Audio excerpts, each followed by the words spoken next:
കാസർഗോഡ് ഉണ്ണിത്താനെത്തിയപ്പോൾ ഇടതുപക്ഷം വെപ്രാളപ്പെടുന്നത് എന്തുകൊണ്ട്?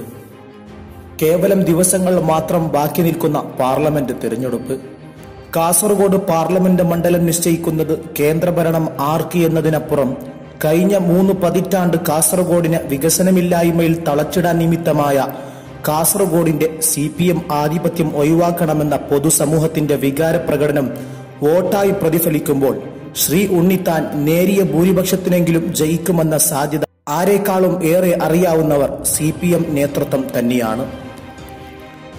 അതുകൊണ്ട് തന്നെ നവമാധ്യമങ്ങളിലൂടെ ശ്രീ ഉണ്ണിത്താനെ വ്യക്തിഹത്യപരമായ പോസ്റ്ററുകൾ നിക്ഷേപിക്കുകയും വ്യക്തിപരമായ ആക്ഷേപങ്ങളും നടത്തിക്കൊണ്ടിരിക്കുന്നത്.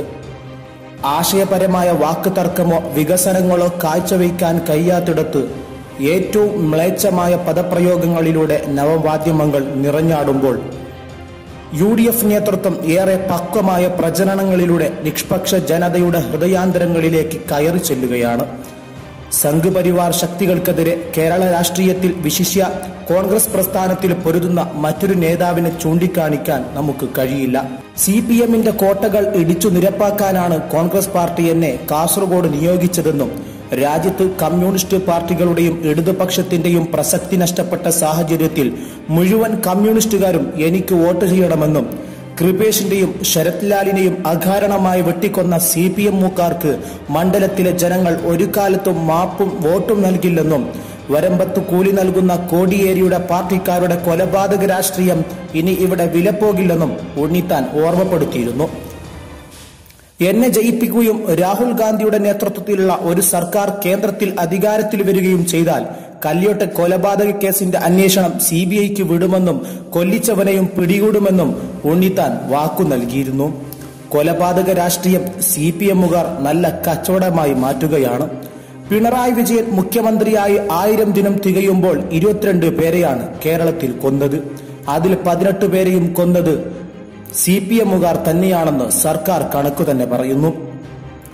ഈ തെരഞ്ഞെടുപ്പിൽ രാജ്യത്ത് ഒരു പ്രസക്തിയുമില്ലാത്ത കമ്മ്യൂണിസ്റ്റ് മുന്നണി ജനങ്ങളെ വിഡ്ഢികളാക്കുകയാണ്.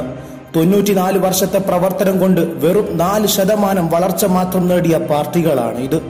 വെറും 60 സീറ്റിൽ മത്സരിക്കുന്ന ഇടതുപക്ഷത്തിന് സർക്കാർ ഉണ്ടാക്കാൻ എന്ത് ചെയ്യാൻ കഴിയും? കേരളത്തിൽ മാത്രം ഏതാനും സീറ്റുകളിൽ വിജയപ്രതീക്ഷയുള്ള CPM അന്ധമായ കോൺഗ്രസ് വിരോധം മാത്രമാണുള്ളത്.